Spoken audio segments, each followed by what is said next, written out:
Evening, folks. Here with another Irish whiskey review. It's me, Marty Macaulay. Hope trust you're all well, keeping good. Uh, I'm just in the mood for a wee drink tonight, and this bottle. I sent a sample to a friend there today. Poured it last night and then sent it today. So this is almost heading towards a bottle kill. I think I'll put on a film. I'll have a little bit of a drink, and I don't have to get up in the morning. So I think that's probably what we shall do. Good idea. I think so. I say put on a film. I might watch episodes of Only Fools and Horses because that's normally what I do. But I this is kind of heading towards a bottle kill anyway. So I'm kind of in the mood just to have a few of these and see how we get on. Now, Writer's Tears. I've been a big fan of Writer's Tears for quite a while now.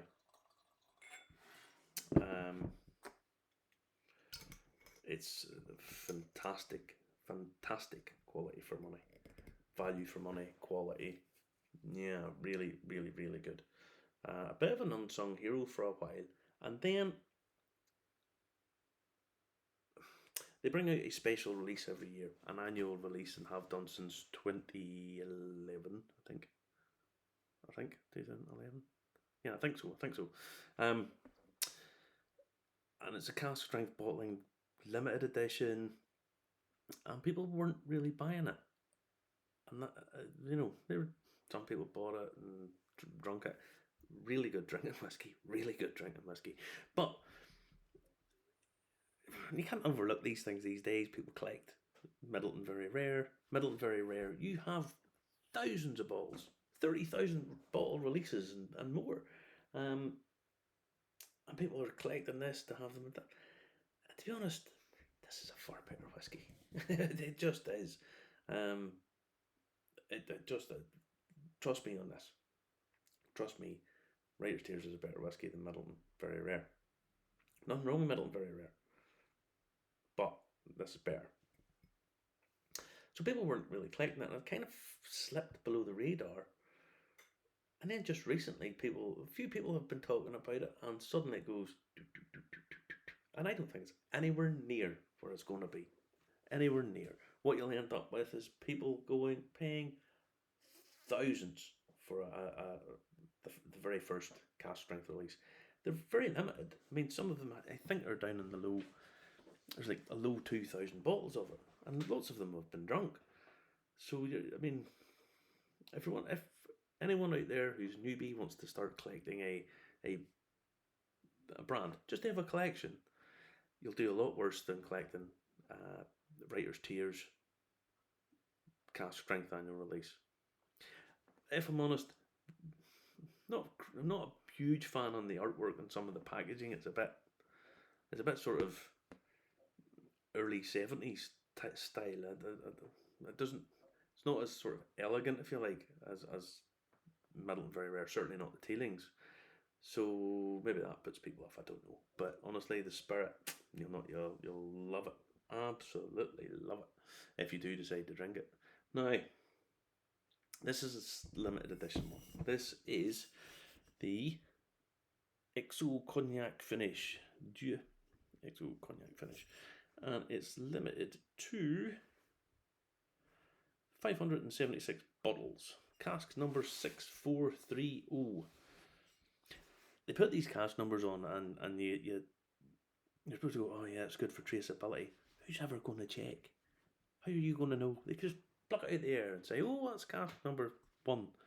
I won't do that, but you know what I mean. They can put the light on there because it's not as if I can go on and check.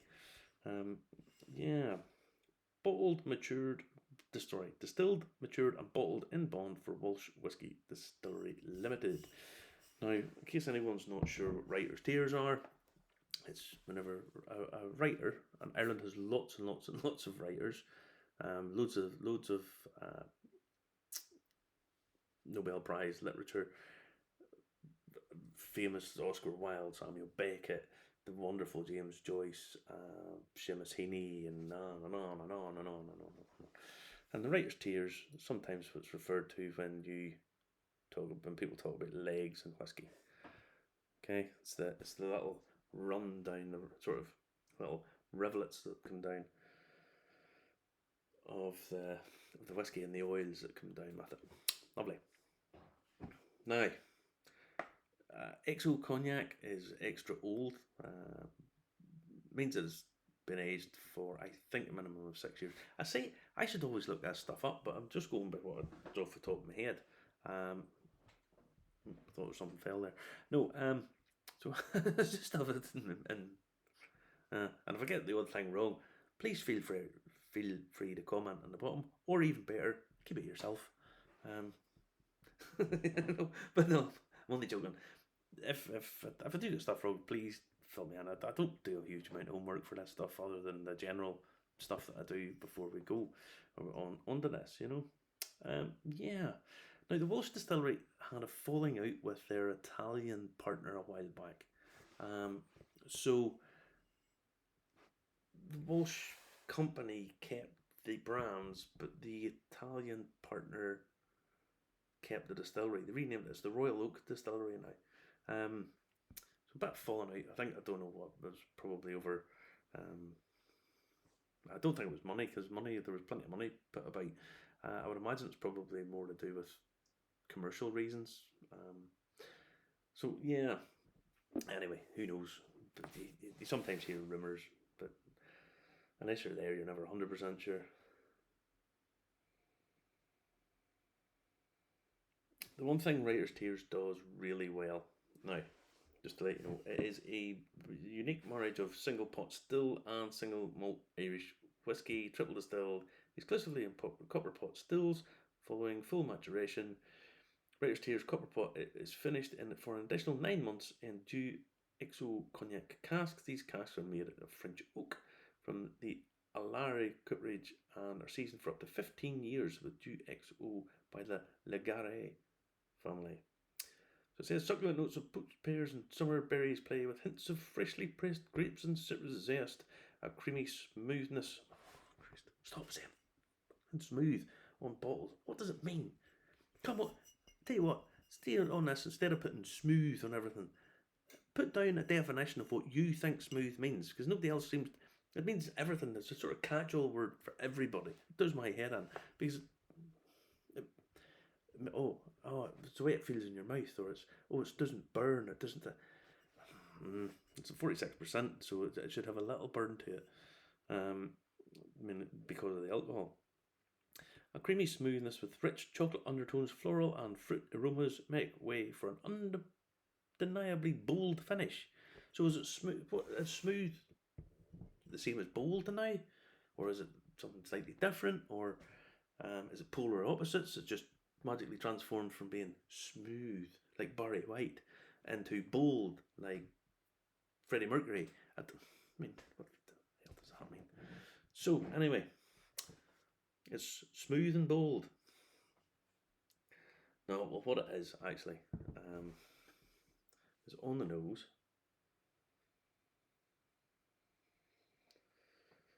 It is remarkably nice.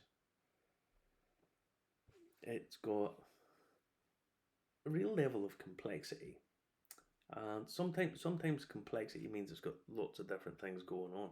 Rarely does whiskey have 14 different flavour notes. If someone tells you it's floral and citrus and woody and tarry and peaty and blah blah blah blah blah and bounces about all over these things, it doesn't really narrow anything down. It's not.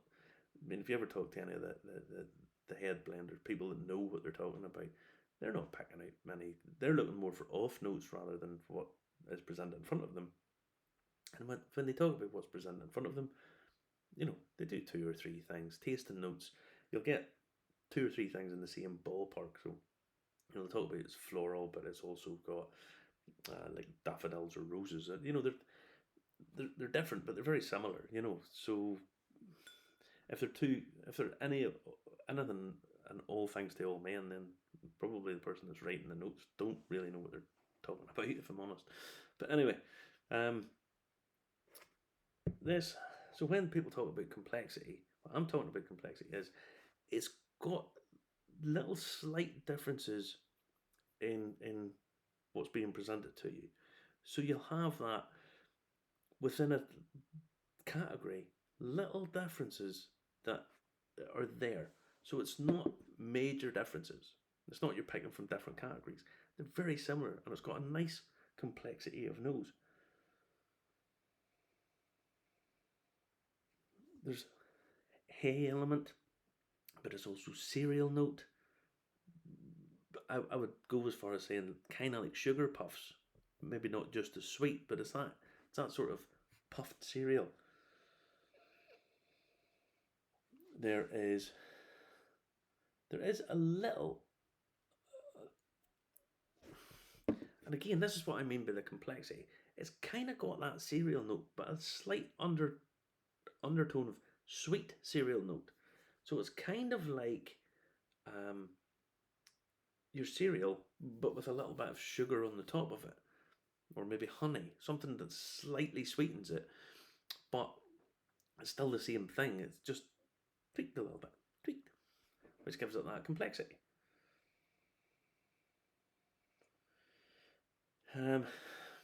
There's a little bit of wood, and it's dry wood. It's kind of like kindling sticks.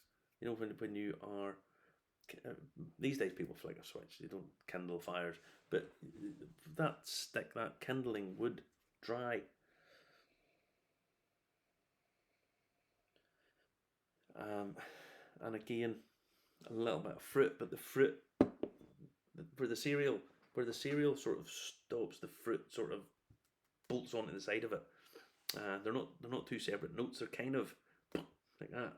So let's think of something like sugar puffs with I'll go with soft pear. But tinned pear probably is what I would put rather than poached. So that, yeah, it's kind of that way. Tinned pears and sugar puffs. Yeah, it's really quite pleasant actually.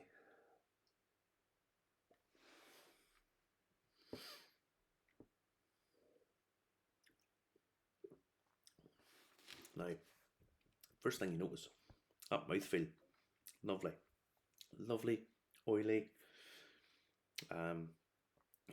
very rich, very pleasant. There is certainly elements of cognac coming through, that distilled grape note. It's quite pleasant, but it takes away just a little from the whiskey. It takes a little bit away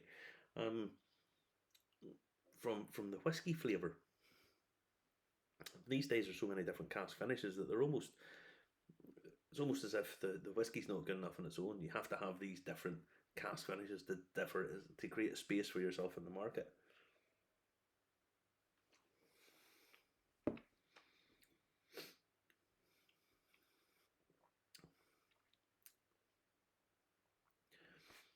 Orange zest, again, very, very, very floral. Fresh pea, fresh peas, fresh sugar snap peas, coming through again. You have, let me see, sort of blueberry, fresh blueberries, and a couple of different types of berry there. And it's kind of got these different elements working that are working very, very, very well together. Very well together. Yeah, freshly pressed grapes. Yeah, okay, I'll give you that. It is. It's just these different flavours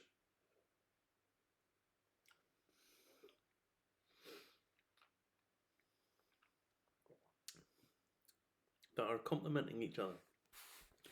And at the end, I'll go with bold because you have that nice little burn. Oops. Don't worry, that wasn't me choking on the whiskey. Someone caught my throat. So yeah, it's got a nice little warm burn. It's not spicy. It's just sort of nice, warming. This is quite surprising because if I was to say what Writer's Tears was like, Writer's Tears is wonderful sipping whiskey, probably a little bit light in that it would be more of a spring summery kind of drink. You can drink it any time of the year, perfectly acceptable. But what I mean is, it kind of has that lightness, nice floralness. You can stick an ice cube in it if it's that way you're inclined. Some lemonade or something like that in it. Make yourself a very refreshing cocktail to sit and watch something outside. Picnic whiskey. It could be a picnic whiskey. This is slightly different. This is very warming. I talk about a sort of seasonal whiskey. This would be probably slightly more autumnal. If the weather wasn't great, if this sort of the ordinary Writer's Tears was sitting, you would pick this for a cold and wet day. Yeah. It's honestly, if you haven't tried Writer's Tears, do try it because the range in and of itself is all pretty damn good. It's all pretty good. Yeah.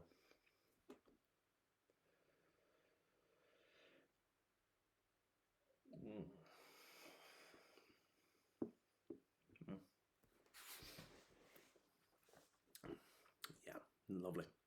I suppose I'll have to give it a mark. I can't remember what price this was, but it wasn't particularly expensive. Writer's Tears is very, very reasonably priced, and I'm going to say it was probably about 60 quid, something like that, £60. So yeah, probably something in around that. These days, probably only pick this up at an auction, but this hasn't soared up in value. It probably will, if I'm honest. I'll give this a good 8.5. Yeah, I do like this. Certainly worth buying. Any of the expressions, because it's really good quality spirit. So try Writer's Tears, and if you can't get your hands on this one, don't cry about it. Don't bawl. Say, oh, Writer's Tears. Writer's Tears is dead easy to get. You get it pretty much anywhere that sells Irish whiskey. I mean, it's well regarded. I think the likes of Marks and Spencers have it.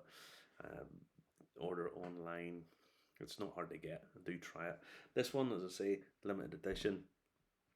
And probably in a few years' time, I'll regret having opened it because I want the money. Give me the money. But no, I don't regret opening it for a second. So enjoy yourselves, folks. Give Writer's Tears. The cognac bottling is very good. As I say, it's a little bit. It's the limited edition. It's a little bit elevated. If this was at the same level, if you like, of ordinary Writer's Tears, this would get a higher mark. Ironically, you know what I mean? Because I try and factor in the cost of these as well. So yeah. So Writer's Tears, XO Cognac finished. Take care of yourselves, guys, and don't forget to join me and Justin every Saturday night, 10 p.m. for a live show. Normally live at 10 p.m. A few exceptions. For our live show. And take care of yourself, and I'll catch you again soon. Thanks.